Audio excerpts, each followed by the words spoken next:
The Seahawks still rank in the top 5 in PFF grading in the entire NFL. Now, it's not as good as what they were the first 3 weeks.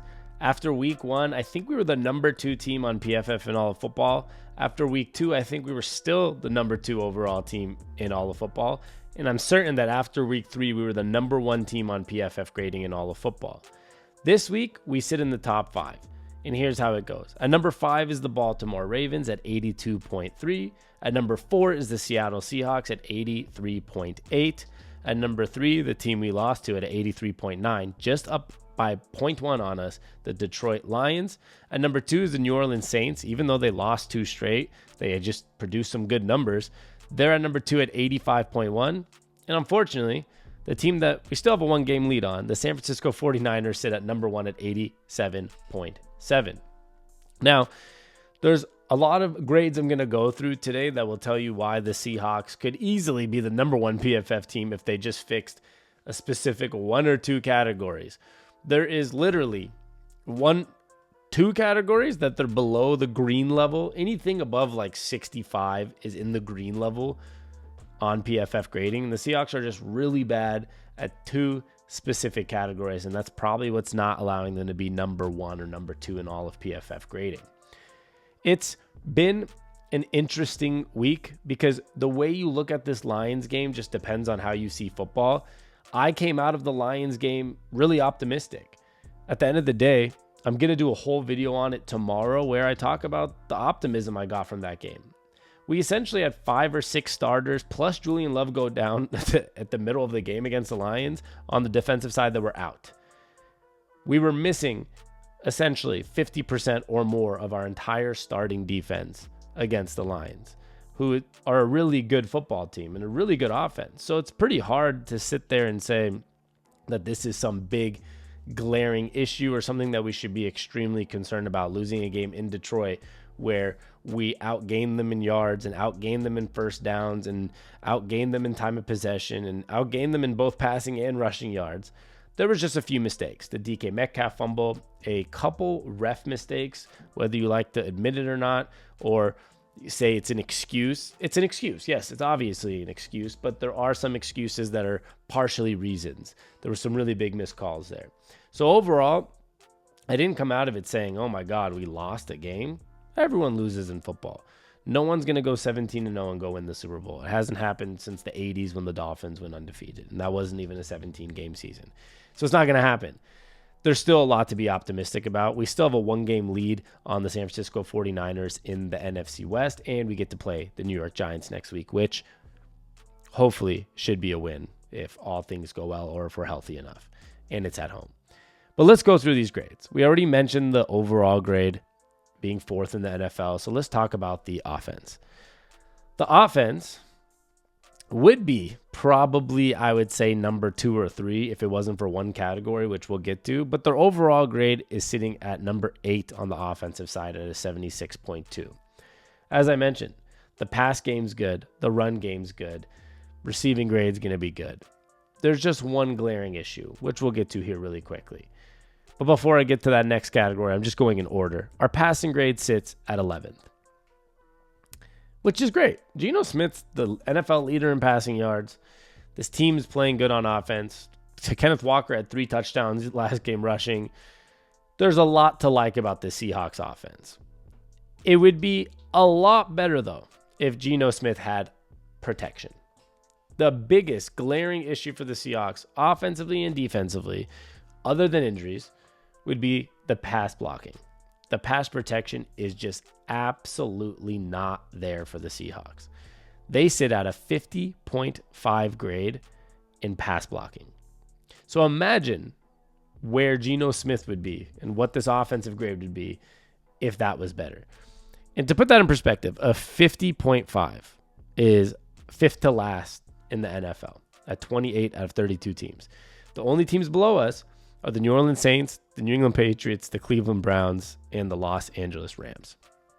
It's awful. A 50.5 grade is really bad to have. And despite that, we're still 11th in passing grades and 8th in overall offensive grades. So it's really bad, but Geno Smith, if we really want to give anyone credit here, Geno Smith's playing phenomenal football, and he's playing really good, not because of his offensive line, but despite his offensive line, which is a sign of a good quarterback. There's a lot of quarterbacks, I'm not even throwing shade, but guys like Brock Purdy, or guys maybe even like Sam Darnold right now, or Baker Mayfield, that if their entire offense was a disaster, I don't know if they'd be having the type of year that they're having. I just don't think they would. Even like a rookie like Jaden McDaniels. Jaden Daniels. I was saying McDaniels. Jaden Daniels, they, have a 77.6 pass blocking grade, which is 4th in the NFL. That's really helpful for a rookie, trying to get his career started. That's very helpful to have.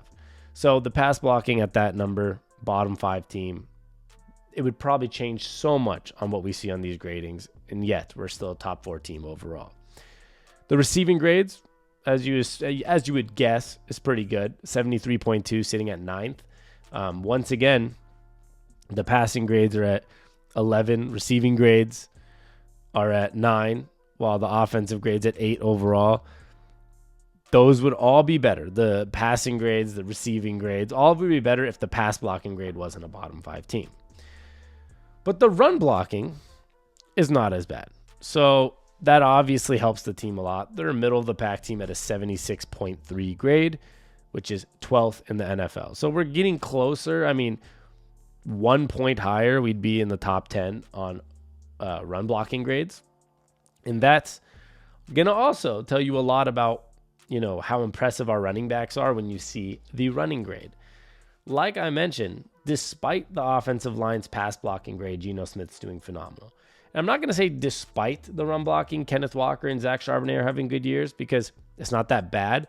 But if it was just a little bit better, imagine how good this offense would be. Despite being 12th, it doesn't slow down our running backs. In the running grades, we are number 1 in the entire NFL. Yes, number 1. I believe it's the only category now that we're number 1 in. Last week we were in a few, like coverage, defense, and a couple other things. The run grade for the Seahawks is a 91.5. The next closest team is 88.8, the Baltimore Ravens. And number 3, the team we lost to that ran all over us, but we still had more rushing yards than them, the Detroit Lions at 86.8. Kenneth Walker, what he did last week, Zach Charbonnet the week before. I think week 2 was our only not so good running performance, but the offensive line's a middle of the pack run blocking team and a bottom 5 pass blocking team, and that affects the balance of an offense. And yet the Seahawks are number 1 overall in those running grades. So it's really good to see. It's a really positive sign. And I think that, when you see that the running grades number 1 and the passing grades 11th and receiving grades 9th, if that pass blocking can just get a little bit better, if we can get Abraham Lucas or George Fant back, or if somebody can play a little bit better in that position, or Jason Peters, I know he's 42 and he's on the practice squad. They signed him for a reason. They probably think he might be able to be helpful, or they might think that Abraham Lucas and George Fant need more time than we think. If those things get fixed up and we get them at the right spot, imagine how good this offense will be and how good this team will be. And remember, it's already really good. Geno Smith's leading the league in passing yards with a bottom 5 pass protection in PFF grading. So shout out to Geno Smith, because he's doing something right. Next, we're going to get to the defense, but quickly before I get to the defense, I just want to go through my sponsor really quick. It's the Rebet app, and it's legal in Washington State. So if you're in Washington or 46 other states that it's legal in, you can look them up. A lot of people will think, it's not going to be legal in Washington, so let me move on really quick. I'm going to pin the comment. I'm going to put it in the description, but you can also use promo code ONTAP or the link I provide. If you just go download the Rebet app, use code ONTAP when you start to fill out your name, there's a little referral code. You will get a 100% deposit match for a free bet up to $100. The minimum's $10, so if you want to support me, and I've been putting out more content for you guys because it is helpful that I have a sponsor now and things are going well. Download the Rebet app. Make sure ONTAP is on that promo code. And let's say you put $10, that's the minimum deposit, you'll get a $10 free bet. If you put $100, you'll get a $100 free bet to play with and keep your money. And the Rebet app is legal in Washington. All your wins can be taken out in cash like any other sports book. You can bet on spreads, player props, everything, just like any other sportsbook. So check out the Rebet app, promo code ONTAP, link in the description and my pinned comment if you want the link or to read exactly what you got to do. $10 deposit, supporting me would mean the world. Let's get to the defense. The Seahawks, despite a game where everyone said, the defense was so bad, this, that, and the third. Yeah, there was a time where the Seahawks defense last game made a lot of mistakes. They had some tackling issues, which we'll get to, which is their worst grade on the defense. Yes, and it's our second worst grade outside the pass blocking. They're still the number 2 defense in the entire NFL. It's the Pittsburgh Steelers at 1 and the Seattle Seahawks at 2. That's very impressive. Whether you thinking that or not, it's very impressive. The Seattle Seahawks are number 2 in all defense grades. And that's despite not having 50% of our defensive starters last week. And yes, you say the Detroit Lions, I was about to say Tigers, they just beat the Astros in baseball playoffs. I don't like the Astros, so I'm happy about that. But the Detroit Lions, they played a good game on offense. Jared Goff was 18 for 18. The run game was really good with Gibbs and Montgomery. But guess what? The Seahawks outpassed them, outran them in yards, time of possession, outdid them, and the Seahawks had the most first downs in NFL history. I think it was 37 or 38. It was 38, I'm pretty sure. 38 first downs, which is the most in NFL history in a loss. So, yeah, our defense didn't play as good, but our offense, as much as you think their offense was good, our offense was even better than the Lions' offense last week. There was just a few mistakes. The fumble by DK Metcalf, the couple calls that didn't go our way in big moments. And, our defense had a couple slip-ups. The whatever, it was like the Philly special almost from where Jared Goff caught a touchdown pass. There was that run by Montgomery where he bounced off 75 different tackles, which probably really affected our tackling grade.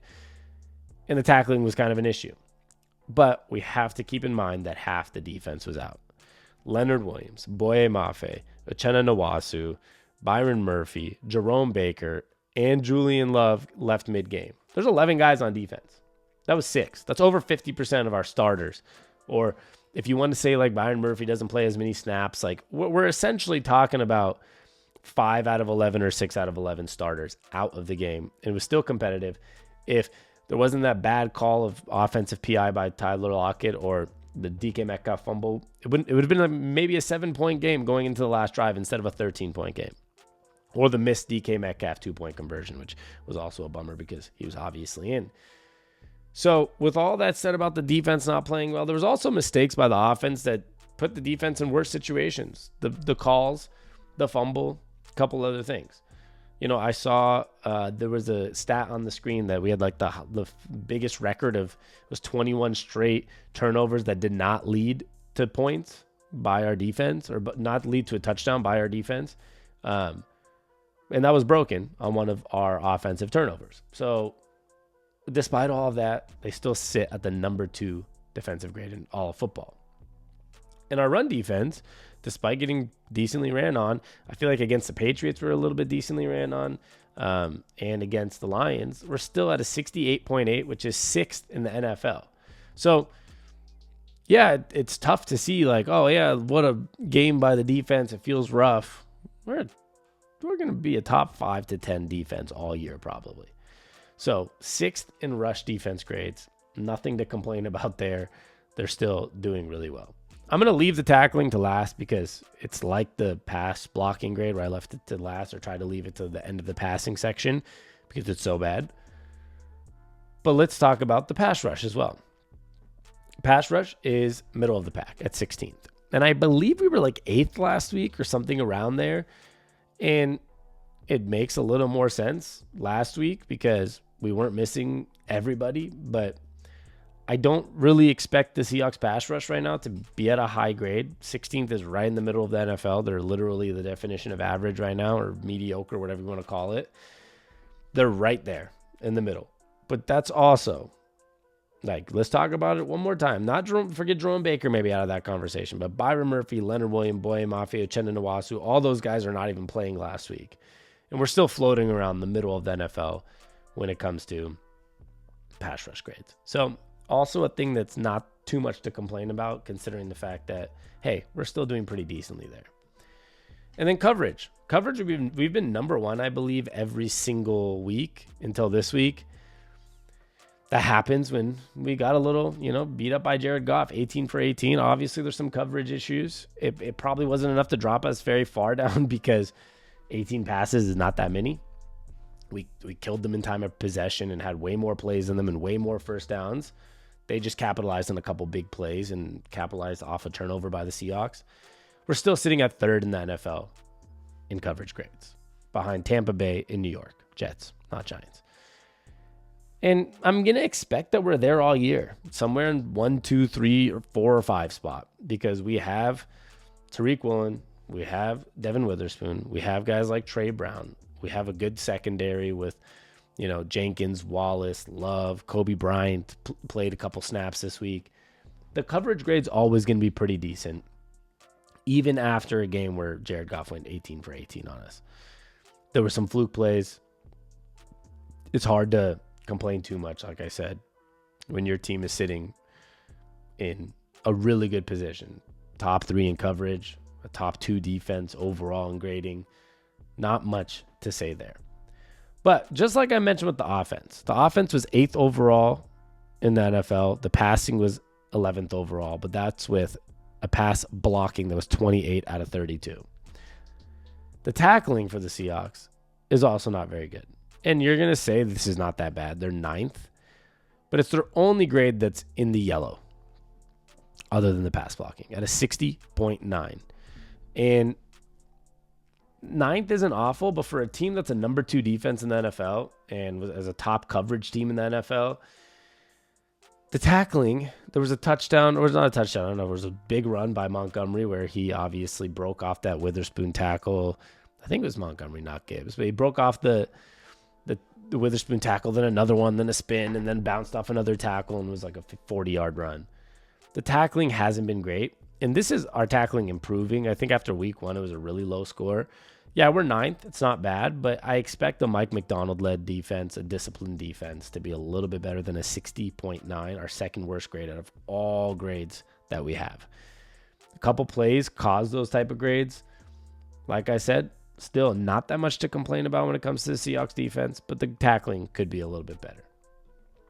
Last, but not least, but probably kind of least, is our special team grades. I always leave it to last because it's not, doesn't excite me that much, but it's good. It's good not to have that many mistakes when it comes to the special teams. We were, I think, the number 1 team 1 week, number 2 1 week, and now overall through 4 weeks, we're number 7 in the NFL in special team grades at a 77.7. That's good. Maybe not many fumbles on a punt or a kick return, not too many blocked field goals or punts or anything. It's always good to be at a higher grade there. And the last thing I want to mention is overall, offense is looking good. They have the 9th most points in the NFL, so they're scoring. The defense is 17th in points allowed, so you're talking about the points scored on the upper echelon, the top 10-ish, and the points allowed is in the bottom half-ish, below the bottom half of teams in the NFL. So overall, second best record in the NFL at 3-1. Still the only team in the NFC with the better record is the Vikings right now at 4-0. There's only 2 4-0 teams left. I said it on the video last week. There's not going to be many 4-0 teams after this week. And probably after next week, there might be one or maybe none. You never know. Teams that are still 4-0. So it's not that bad to be 3-1. Still got a 1-game lead on the 49ers. And overall, the 4th best PFF graded team in football. So let's go beat the Giants. Let's have a great game. You might see the Seahawks back up to 3rd or 2nd or even 1st best team in football in grading, which I hope we get to see after beating down the Giants, and I hope we beat them good. 4-1 coming, I hope. Tomorrow we'll have a video about the overall outlook after the Lions game, and then hopefully Friday or Saturday we'll be talking about the Seahawks versus Giants game and have a video out on that. I love you guys for all the support. Make sure you check out the Rebet app, like I mentioned, and use promo code ONTAP. That's the only way I get credit.